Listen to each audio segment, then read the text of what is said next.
I know it's something I'm talking more about tropes, sort of thing that Western devs have. Yeah.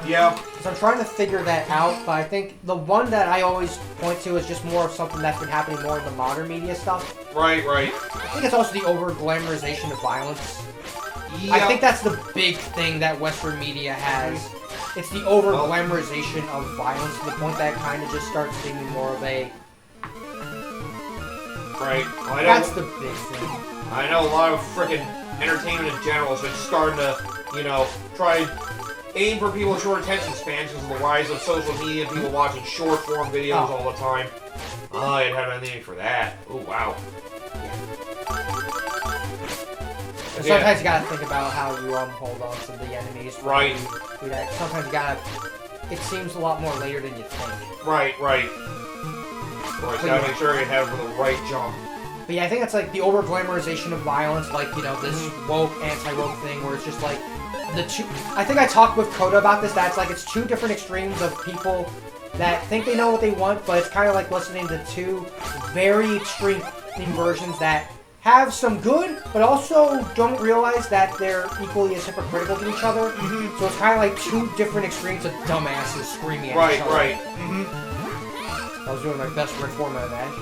But yeah, it's like that's kind of what it's turned into because you can't really have any reasonable conversation in terms of a middle line. It's just, I mean, that's a different thing altogether, but it's kind of become this sort of, you're on the right side or the wrong side sort of thing, and it's more of a, there is a fine line that some of these things are valuable to have in certain people, and other things are equally as valuable for different reasons, but then there's also extremes, like, one of my favorite films dissecting this, at least from, like, the male aspect, is Fight Club.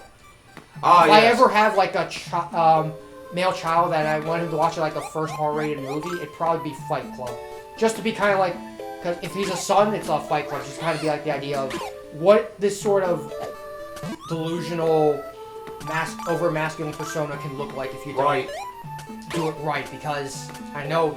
I haven't met people like this, but I know there's, like, a culture of people that, like, praise Tyler as, like, the real hero of the story. I'm like, I don't think you watched Fight Club right or understand exactly Yes! He is basically the villain of the story! Yeah. The whole point is that he's crazy! The point is that you go too far in one extreme, people get hurt. Yep. And two different extremes means that, regardless of what you think that side says, go too far in the extreme, you're going to hurt somebody. Somebody will get hurt. Mm-hmm. Just because he's the protagonist does not mean he is the hero. Yep. Have the protagonist be a villain, I mean. That's the reason why people love Death Note so much. Yeah, that's right. That's right. I generally know the story of that. And you can use that to basically make it so that spring stays down. Aha! And you can do this. Not from here, but here. There we go. Then you go forward here. Oh, if you hold an enemy, you can outweigh it still if you need to. Yep. Okay. At least it's not permanently stuck there if you don't want it stuck there. Yeah. Then again, there's nowhere else to take that thing. Why do it any other way?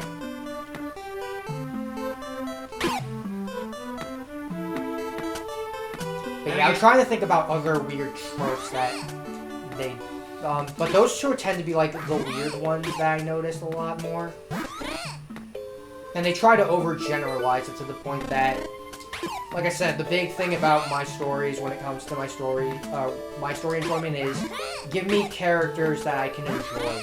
You can make the most tropey world imaginable. I won't care if you give me characters that I want to see through to the end. That's my big thing. If you don't give me good characters, I don't care how imaginative or how interesting your world building is. If you don't give me a character to really give a damn about, I don't care enough to want to see the rest of your world.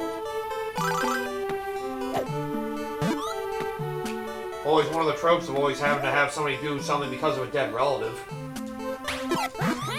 Yeah, the overemphasis on family. That's that's a pretty good one, actually. The overemphasis of blood family as the most important thing. Like, I had to do this because they killed my son, or they killed my dad, they killed my wife. Something like this. I think that by itself isn't inherently a bad thing. It's just the overemphasis of the importance of blood family alone. It's kind of like the absolute importance. True, yeah. Because, God forbid, you want to imagine a good family dynamic can be had with something like, you know, found family. Mm-hmm. Right. Okay, I need you. And There we go. yeah, the overemphasis of blood family is kind of like, oh, blood family will always be the best, have the best intentions for you. I'm like, no.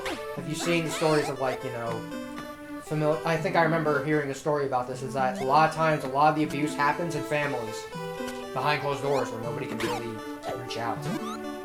I did find something that somebody wrote a thing about what they think the 10 worst tropes in modern media. The first one they mentioned is, one that South Park kind of tackled. And they literally mentioned the way South Park did it to kind of go over it. Member berries. Ah, yeah, nostalgia. That's another... Basically, harkening too much on nostalgia. Oh, yeah, using nostalgia. Yeah, that's another one. Like, I feel like it works better in games for the most part. In games, it's another... In games, it works better because in games, it kind of sort of...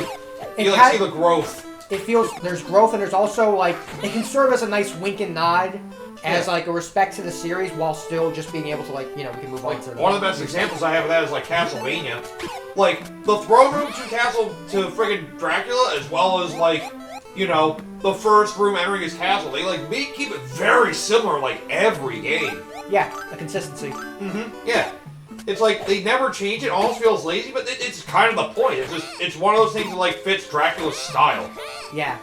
It's like, they got it right the first time, they may as well just stay consistent with it. But then there's things that's like, oh, you remember, you guys like this? We know you guys like this, you'll like this joke, because we harken back on something you love. It's like, ugh. Yeah. You're just mentioning it for the sake of mentioning it. It's like, that's kind of the reason That's why... one of the things I know people aren't a big fan of the second and third Deadpool movies. The overemphasis of... Because they reference, like, a lot of the meme stuff, and frickin'... Yeah. You know, one of those things that feels like it's almost marketing to, like, a younger audience than what they're trying to. I think in the case of the Deadpool movies, I kind of don't have nearly... It works a little bit with those, it's kind of Deadpool's character, but... Yeah, there's also the case of, like, those kind of movies generally have a more... I think it's more so because of, like, comic characters are kind of more timeless. In some regards, because they've survived multiple generations. So that's another trope, that's another thing that kind of keeps me away from the comics in general, is that there's so many, like, iterations of it that kind of puts me off from wanting to read them, as opposed to a lot of people are tired of basically Spider-Man and Batman basically having the same origin story every fucking iteration. They'll change a lot of other things, but the origin story that is always the problem. the same. It's just like, can we have something else then if you're just going to rehash the same thing? Yeah. That's my biggest criticism. Bringing mostly the same villains back, bringing mostly the frickin'... Like, it's weird how many times you can retell the same story, though. That is probably a problem that mostly comic books have. Because they use the same characters over and over again. Yeah. Yeah. Another trope that had bullets are useless. That can be a depends-on case. Because they try to go with the sci-fi or fantasy, or sort of... Oh, basically saying that basically our human weaponry isn't useful against certain things. Yeah. Doesn't solve problems or whatever. I mean, that can kind of be a hit or miss sort of deal. That kind of goes on the whole violence thing, but yeah, sometimes it's like... is it because, like, is it talking about, like, as a solution, it's just, like, using guns as a solution and nothing else? Yeah, it's talking more of, like, yeah, trying to use guns as a way, but it's like, depending on the creature they're fighting, then, like, the gun is useless, like, why the fuck do we even have it there? They mentioned, like, Avatar 2, The Way of Water, because apparently creatures are, like, invulnerable to bullets, they didn't... Oh yeah, like, these weird rooms. Ooh! Shifting gravity, neat. Shifting gravity. Like I said, yep, that's gravity. But yep, do this. Oh, good, I guess this mechanic will show up in later stages. Yep. Neat. I love fun the platform mechanics. I get that feels like it's probably more of a sci-fi specific problem. Yeah. They decided to make the creature so powerful that it's like the modern weapon we know. It's like, oh, we gotta make them look tough. So, oh, regular bullets don't work. They do that a lot. Yeah, so it just kind of makes you wonder. It's That's not as bad as the nostalgia trope, in my opinion. The nostalgia trope, I think, is definitely worse, in my opinion, especially in movies, because in movies it kind of carries less weight. Yep. Oh, vertical auto-scrolling? Oh, jeez. Yep. Yikes. They have a vehicle stage and an auto-scrolling stage in every world, huh? Oh, wow, you gotta be quick on these, too. Jesus. Well, first legit death, I guess. On what? Yep, okay. Damn. Wow, you gotta be quick. Holy shit. yep, so if you're going for 100%, Oh, number 8, they have one you already talked about. Overly masculine female protagonists. yep. Yeah, the girl boss thing. The fact they had to make... It's the reason why I've become so disillusioned and not the biggest fan of Tomboy, because I get that PTSD of like all the female boss, and they just come off as they come off more as just bullies. Yeah. They really just nothing more than bullies. And they're like, I don't really want to root Like for them. the modern Mulan remake might be one of the worst cases of that. Captain Marvel's also a pretty bad case study of that as well. Yeah, yep. It's like, they try to like, it's not to say like women can't be in those roles, not that they can't be. It's the way they implement them sometimes. Like, you're literally just making them a man. And it doesn't always feel right when you do that. It's like, I don't know. It's like they're trying to like combat the stereotype. Like, this is where I was talking about with the extreme sort of deal, where it's just like you're replacing one extreme with another, and you're not really fully understanding the full concept of the situation. Like, it's a reason why I've kind of become more uncomfortable around with the tomboy stuff, and why it probably feels a little bit too harsh for me to say it like this because of how it's a video game character, but even then, it's like, the reason why I'm not the biggest fan of Daisy, because all I can think of is just all the stupid tomboys that I see, and it's just like, I can't just enjoy it anymore because it's great. All I can think of is just all the stupid tomboys that are just sitting here thinking you're better guys than guys could ever be, and it's like, if you're a guy, you should just go kill yourself. Because Last of Us 2 has another one like that with frickin' what's-her-face, Abby. Yeah. It's like a cool female character, like, that's one thing, but it's just like, there needs to be some humanity in them to actually give me a reason to want to root for them. Yeah. And that's something that they don't generally have, at least in modern media anyway. Yeah, they've been pretty bad at that lately. Like, it's felt too forced. Like, it's not like, it's like, it needs to be more organic. That's something they don't recognize. They need to feel like humans. That's it. That's why I've always loved Samus. She's always been a badass female character, but it doesn't really, like, feels like she's trying to, like, you know, trying to be like a man, trying to outdo men or anything like that. It's just, I'm just doing my job. Yeah, nothing it's more, just nothing what less. she is, yeah. That's why I've always loved Samus' character, because... I think there's a line that I love from Mega Man 04 that exemplifies the kind of heroes I like, and it's just, I never once called myself a hero. Oh, of course. I only ever fight for the people I believe in. Yep. And that's it. Yep. Number 7 they have on Tropes. Extreme conservation of ninjutsu. Basically, they described it, a bunch of characters, like, on a team, basically, fighting like a force, and then, for some reason, one person just is unable to, like, keep up with the others for some reason. Yeah, that... Yeah, It's for, like, building, like, stress in the narrative or something, trying to build up tension or trying to force character growth, I guess. Yeah, I can understand why that could be a problem. I know it's a big thing in anime. Yeah, that's a big anime one. That's a big anime one, for sure. That's why I'm a big fan of Black Clover, because it does sort of subvert that trope in a lot of ways. Yep. Basically, the weak one has that frickin' weapon, and yeah, he ends up... The weak person of the group, because of the world he's in, ends up being a lot stronger because he's basically an antithesis to what that world is. Yeah, that's why I'm a big... I know a lot of people don't like Black Clovers. It feels like it tries to be like a lot of other shonen series, but honestly, the thing is, it's like, that's kind of its strength, is that it understands what the shonen tropes are like and just basically focuses it to a science. Yep. Like, I love Black Clover. It's honestly, arguably is one of my favorite shonen ever. In some ways, because it just does so much, so well. I've never really wanted to get into freaking Naruto myself anyway. I feel like I've seen enough of that, I just don't really care for it, but... because I watched the entirety of Naruto, and even then, like, where I am in Black Clover, I think Black Clover clears it. Bleach is one I definitely want to get into at some point, too. I was started midway through on Bleach, but... Right. I think it's because of, about the ending and how there's a lot of compromises on what's going on at the ending. Yeah. But yeah, do that kind of thing sucks. Like, everybody's really skilled, they all these specific skill sets, and then for some reason, it's like... There's one guy... Yep, they just have to cripple one of them for some reason, just to try and, you know, put tension on or just try to... Force character development. Yeah. Yeah, that's usually what it's like. It's like, oh, I had conflict. This is so unlike me. Oh, no. And fucking it's like, ugh. Like, you were already like the leader before. What the fuck happened? Yeah. Sometimes just poorly done. Poor allegories.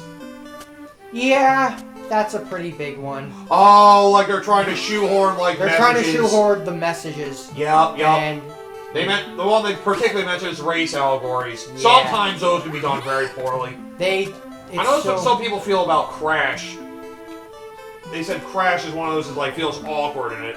Some people think it's pretty good. Others think it's like too ham-fisted. Yeah, that's how I felt when I watched what was the movie? Not One Battle After Another. I watched that and I don't know, something about that felt too ham-fisted. Zootopia is one they mentioned. Yeah. As being poor allegory for that. Ant-Man Quantumania. I haven't watched Quantumania, so I wouldn't know. Okay. Brave New World, I think, is a pretty good example of that. Or just the new Captain America stuff. Yeah, it's like they're trying to like say like a message, but they're like. But it comes off so ham-fisted, and it comes out it's like, so. It's not subtle. It like. It doesn't feel like it built on itself. Yeah. Like it just feels like you have a message to you have a message you want to tell, but the way you present it just feels like it comes out of left field. It feels like oh, that's what this is about? Yeah. Since when? Like, yeah, that is definitely... Also, yeah, there's some science with these. You use the blocks to hold down those enemies. Yeah. Yeah, you gotta even type... Oh, boy! One you've complained about plenty of times, I agree with. Number 5. Oh, wait, actually... what is it? Remakes requiring knowledge from the original. That's a very hit or miss one. It depends on how you do it. I mean... That's a very difficult one. They can, like, sometimes do a twist that maybe if you know the original, you see that, like, oh, okay. Or it's like an alternate telling, maybe they wanted to do something different. I know, because that's a very, case-by-case basis. Yeah. Because I know there's, like, some movies that have been remade. Having to know the original, though, can be weird. I know some games have suffered from that as well. Yeah. Like, they try to, like, I know some people argue the Silent Hill 2 remake is one of them. It's like, they did something to change puzzles because they wanted to be different from the original version. Yeah. So they purposely changed puzzles to throw people off. The remake thing has always been kind of a very double-edged sword to it. Like, you don't want to make it like a one-to-one remake, but... Yeah, because that's where a double-edged sword kind of comes in, because you change it too much and it's no longer the same, you're going to complain, one group of fans is going to lose But if you're going to make it, like, directly if you're going to do something to change it, but... If it required to know the original game to explain the change, then it's like, alright, that's an odd choice. Yeah. That's a very confusing... I understand where it comes from, because it's like, it's a very hit or miss sort of thing, and that's a very challenging, science to nail down, make sense out of. And it definitely goes for some movies as well. Yeah. I mean, I know it's definitely for a lot of movies nowadays, since a lot of them are just freaking either retelling an old movie they told before, and well, I was gonna say The Longest Yard, but well, they're two different. They basically feel the same. They have a different telling. That doesn't really require knowledge of the original. Like, I don't know too much about film remakes, because this concept mostly stems more towards the game remakes. Yeah. I feel like games have this problem more than the I don't know how hard the movies would go. I think the Creature movies would probably suffer the most from that. Mostly because a lot of those, like, film adaptations tend to follow the same consistent foundation for, you know, how certain... Okay. Yeah, but that's... I get the argument. It's definitely... I think it's a legitimate argument. I'm just trying to... Yeah. It's also a very... problem. But I feel like that's something that I feel like comes more with games, and I can see it in the games. Mm-hmm. In movies, I can definitely see it as a problem as well, don't get me wrong. You did mention one of the movies. Lion King remake. Yeah. There are certain characters you have to understand from the original animated movie, they tell differently in the remake. Ooh. Ah! Another one you hate! Twist villains! Yep. They can be good, but the way some people have done them, especially recently, oh man. Literally just to have them there. They just exist. They just show up in one scene and then out of nowhere they just decide to come back and be like, it was me, Dio! Who the fuck are you? They particularly mentioned the Disney movies in particular. Yeah, Disney movies one. in particular are infamous for The that. Tangled movie. Tangled is really bad about it. He said there's a rare instance where it was a real issue was Wreck-It Ralph with King Candy. That one's actually a good one, though. Uh-huh, yeah. Like, you thought to trust him because you thought he was, like, trying to protect Another one that a lot of people point to is, from Big Hero 6. I forget the guy's name, but, Okay, yeah. because the thing about it is, he would have been a great twist villain, but a dialogue choice basically screws it up. Oh. One choice dialogue screws up everything. Oh, jeez. And what could have been a good twist villain turns into a what the fuck? That makes no sense for his character to pull something like that. It's not in his case, it's a case of the twist villain wasn't a bad idea. It was more so Its execution was bad. there's a piece of the execution that makes it questionable to put it mildly. Okay. So that's another big one. I'll say also Super Paper Mario Dimentio is one I usually frequently mention. It's like, Yeah. they had build up for him, but it feels like in regards to the story, he was just there just to change the ending. Yeah. It was like, yeah, the ending was set to kill this character. Oh no, but now he's gonna take the power. We just vanquish him. And just, oh, okay, it just gave the opportunity for these two to have a happy ending. Okay. Was there really need for him to be a twist villain at all? Like, I just feel like with that, it was like there wasn't really a purpose to that. Yeah. Oh, okay, yeah, that's what you want to do. Now I see. Yeah, I was gonna say, I didn't know you wanted to grab immediately after you got up there, but, well, that did it. Yep. Now for the prize. Of course. There she is. What an ugly bag. We gotta do something about this racket. Okay, aim for her belly. Throw shit at her stomach, of course. This one's probably one of the harder, annoying bosses. Looks like she would hang out in the background. No, she's in the foreground. Okay. Okay. Oh, she's inflating herself. Oh. You gotta follow the wind currents and they can change. Oh, jeez. You could accidentally fly into her or one of the other enemies around. Ah. So it gets kind of annoying in that front. It does feel weird seeing it zoomed out as well. Harder to see some of the detail in the frickin' the sprites. I mean, you can still tell where you are clearly, but yeah, when it starts losing some of the detail from far away, it can get a little hard to see what's going on. It's such a small screen. Yep. And also the last part is the wind currents kind of stay out, so. Again, when I'm on death's door! And I come out on top again. Of course. And it wouldn't matter if I got that hard.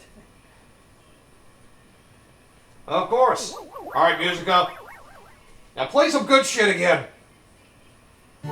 Stop playing modern music. Oh dear. The townsfolk were suffering because of your singing.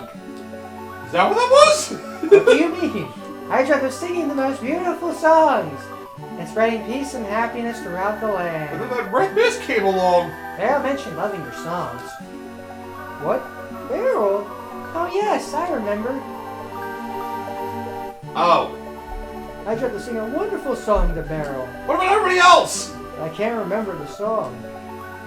Hey, Klonoa, could someone be taking advantage of people's dreams? Why'd you be the king? Each time I tried to remember the song, mist appeared, and everything went quiet. Oh, this one's blue. Mist? It wasn't red, was it? No, it was blue. Ah, different mists. Okay. It's like different mists for different areas. A blue mist? Thanks to you, I'm ready to sing again. Now I must practice a new song to sing for Beryl. Good luck, Musica. Thank you. Farewell. Please do it away from everybody else's ears. This singing's like that again? Ugh. Oh? First red mist, and now blue mist. A rainbow of mists. Ooh! Next would be the volcano well. Geoboom. Geobob. Alright. The food land. Food land, Geobob. Hey, I'm hungry. I don't see a lot of food here. We're in luck. There's a restaurant. Ah. Let's go. The restaurant? Steak would be nice. I want a hamburger. Jeez, eat steaks. Here you go. A carrot. Huh? Carrots? Raw carrots? You're a rabbit-like creature, you should like it. I'm sorry, but Chef Sheeran has disappeared. And there's no food. I had to pick this out of the fields. Not even meat? No, I can't cook that shit. Unfortunately, everything was gobbled up by a huge monster from the mountains. A monster? Yes.